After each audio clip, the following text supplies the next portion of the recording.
ज्ञान वाटिका में आप सभी का स्वागत है।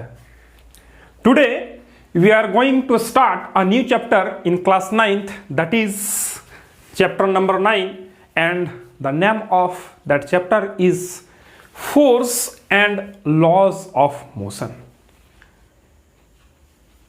Means in this chapter we are going to study about the force and the laws of motion. Means in this chapter the first part will contain the force and the second part will contain laws of motion, है ना?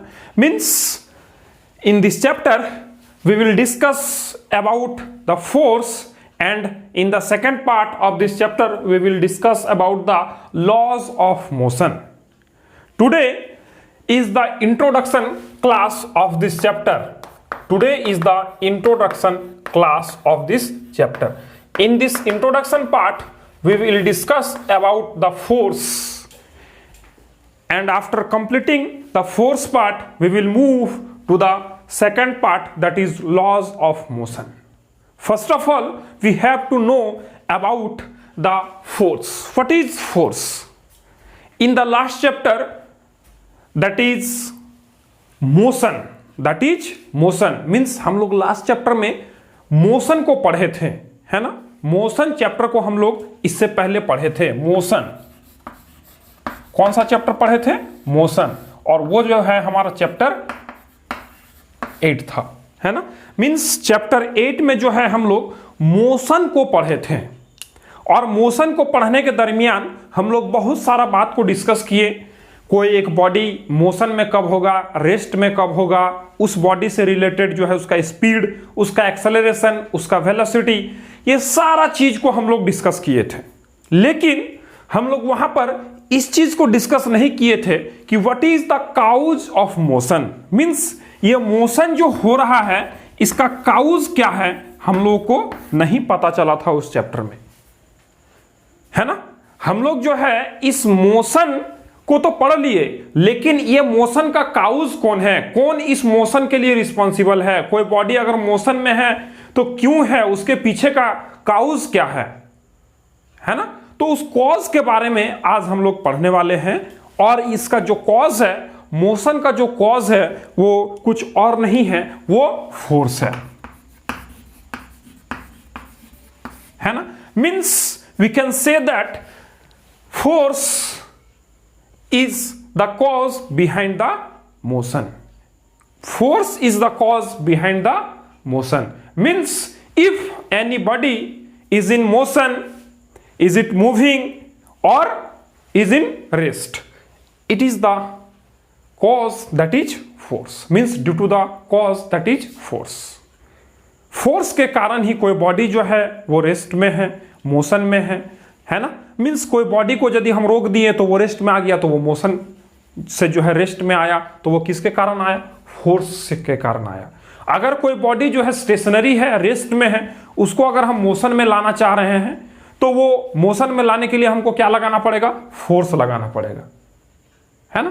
तो the cause behind the motion that is force. Force ही वह कारण है जिसके कारण से मोशन होता है। Now we have to discuss about the effects of force. What are the effects of force? Now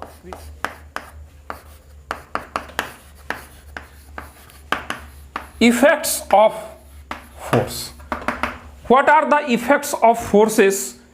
We have to know about this. Means what can force cause, है ना?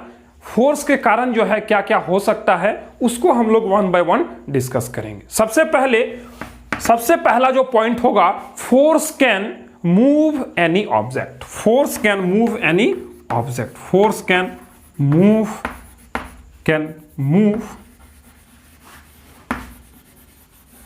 एनी ऑब्जेक्ट, है ना? और इसको जो है हम लोग बोल सकते हैं stationary object. Stationary object stationary object को जो है मूव कराने का काम कर सकता है फोर्स। दूसरा हम लोग बोल सकते हैं force can stop a moving object. Force जो है वो किसी एक मूविंग ऑब्जेक्ट को जो है वो रोक सकता है। तीसरा जो पॉइंट है वो हम लोग लिख सकते हैं force can change the speed of any object. कोई अगर ऑब्जेक्ट जो है वो मूव कर रहा है तो उसकी स्पीड को जो है वो फोर्स चेंज कर सकता है। आगे हम लोग लिख सकते हैं चौथा जो इफेक्ट होगा फोर्स का जो चौथा इफेक्ट होगा, force can change the direction of a moving object.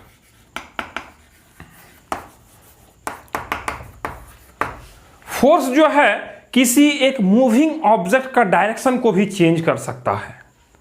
और अगर हम लोग पांचवा कारण इसका जानना चाहें, मींस पांचवा इफेक्ट यदि फोर्स का जानना चाहे, तो हम लोग बोल सकते हैं कि force can change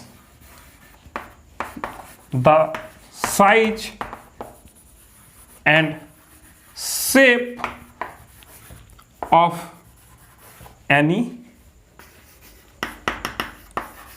object. Force जो है किसी ऑब्जेक्ट का साइज और शेप को भी चेंज कर सकता है। तो these are the effects of force. ये सब जो है वो फोर्स का इफेक्ट है। हम लोग इन इफेक्ट्स को वन बाय वन समझने का प्रयास करते हैं। सबसे पहले force can move any stationary object, इस चीज को समझने का प्रयास करते हैं, है ना। अगर कोई एक फुटबॉल रखा हुआ है किसी ग्राउंड में, है ना, और अगर उसको हम जो है अपने लात से, अपने पैर से उसको किक करते हैं तो वो जो है चलना चालू कर देगा, फिर जो है लुढ़कना चालू कर देगा, या फिर वो जो है हवा में भी उड़ सकता है। तो इस तरह से हम लोग क्या बोल सकते हैं कि जैसे ही हम पैर से, है ना, अपने फुट से जब उस पर किक किए, फोर्स लगाएं, तो जो स्टेशनरी फुटबॉल था वो जो है मोशन में आ गया। मीन्स हम लोग कह सकते हैं कि वो स्टेशनरी ऑब्जेक्ट जो है वो मूव करने लगा। दूसरा बात हम कह सकते हैं कि अगर उस बॉल को जो है कोई डायरेक्शन में वो जा रहा है, उसको अगर हम रोकना चाहें तो इस तरह से अगर हम हाथ लगा के रोकना चाहें उसको तो रोक सकते हैं, है ना। तो रोकने के दरमियान भी जो है हमको अपने हाथों से फोर्स लगाना होगा, तभी वो बॉल रुकेगा, है ना। तो हम लोग दूसरा जो है force can stop a moving object, इसको भी जो है इस जरिए समझ सकते हैं। तीसरा जो चीज है, force can change the speed of a moving object. किसी मूविंग ऑब्जेक्ट का स्पीड को जो है वो फोर्स चेंज कर सकता है। उसको हम लोग कैसे समझ सकते हैं? अगर मान लेते हैं कि कोई जो है एक साइकिल से जा रहा है ना, और पीछे से उसका कोई धक्का लगा दे रहा है ना, पीछे से कोई उसका धक्का लगा रहा है ना, तो क्या होगा? अगर धक्का वो जोर से लगाएगा तो इस साइकिल का स्पीड जो है क्या होगा? बढ़ेगा, है ना। साइकिल का स्पीड क्या होगा? बढ़ेगा। और अगर धक्का जो है उसके आगे से लगाएगा तो साइकिल का स्पीड क्या होगा? घट सकता है ना। मींस अगर जिस डायरेक्शन में वो साइकिल मूव कर रहा है उसी डायरेक्शन में अगर वो धक्का लगाया तो साइकिल का स्पीड जो है वो बढ़ सकता है। और अगर साइकिल जिस डायरेक्शन में जा रहा है उसके ऑपोजिट डायरेक्शन में वो यदि धक्का लगाना चालू कर दिया तो साइकिल का स्पीड घट सकता है। तो इस तरह से हम लोग बोल सकते हैं कि जब हम एक मूविंग ऑब्जेक्ट में फोर्स लगाएंगे तो उसका स्पीड जो है वो चेंज हो सकता है, बढ़ सकता है या फिर घट सकता है। अगला जो है वो जो है force can change the size and shape of any object, है ना। जैसे कि किसी भी ऑब्जेक्ट का साइज और शेप को वो चेंज कर सकता है, जो फोर्स है वो चेंज कर सकता है। कैसे? हम लोग आटा से जो है रोटी बनाने का काम करते हैं, तो आटा से जो है आटा का जो है उसको गूंथने के बाद गोली बना लेते हैं।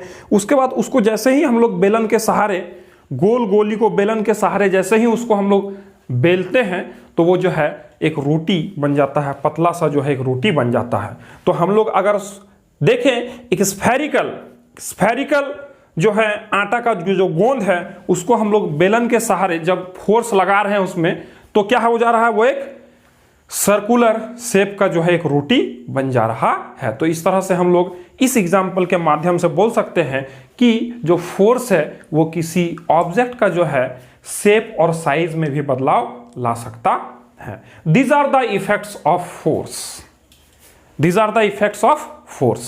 Now we can define the force, that is what we can say that force is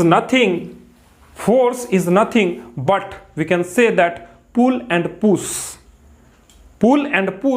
is known as force, है ना। और we can say that force is an influence which can change the state of a body. State of a body change कर सकता है, इसका मतलब अगर वो मोशन में है तो उसको रेस्ट में भी ला सकता है और अगर वो रेस्ट में है तो उसको मोशन में ला सकता है। तो सिंपली वी कैन डिफाइन, है ना, force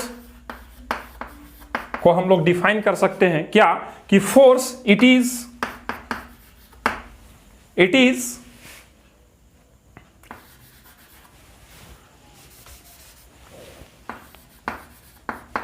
an influence which can change the state of a body, है ना। स्टेट ऑफ अ बॉडी कहने का मतलब है क्या, रेस्ट और मोशन, है ना। मीन्स अगर कोई एक बॉडी रेस्ट में है तो उसको मोशन में ला सकता है, अगर कोई बॉडी मोशन में है तो उसको रेस्ट में ला सकता है। और स्टेट ऑफ अ बॉडी और इट कैन ऑल्सो चेंज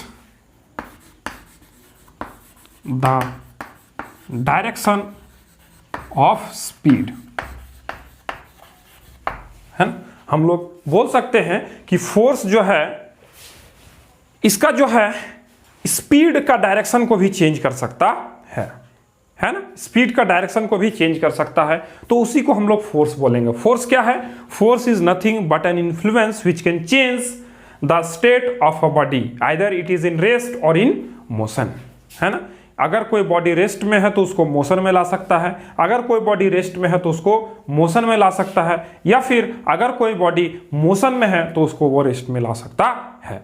ये जो है किसी बॉडी के स्पीड को भी चेंज कर सकता है और स्पीड के साथ साथ डायरेक्शन को भी चेंज कर सकता है, स्पीड के डायरेक्शन को भी चेंज कर सकता है ना।